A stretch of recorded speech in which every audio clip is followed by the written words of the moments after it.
Армысыздар достар. Мен сіздерді қазақ тілін үйрететін ұстаздарыңыз боламын. Қазақ отбасындағы тіршілік тарауы. Бұл бейне сабақта біздің студент қызымыз Нұриса сіздерге қазақ отбасындағы тіршілігі туралы айтады. Отбасы сыйластық орнаған орта. Отбасының әрбір мүшесі өзара сыйластықты сақтауға тиіс. Сонда бірлік, татулық берік болады. Әке отбасындағы барлық қамқорлықты атқарса, ана отбасына нәр беруші адам. Сондықтан бала өмір бойы ата-анасының еңбегін, жақсылығын сыйлауы тиіс. Фильмді мұқият қарап, одан әрі грамматиканы зерттейміз.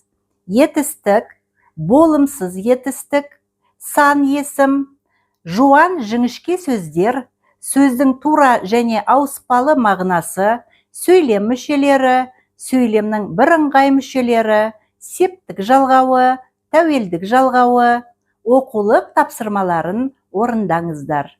Рахмет!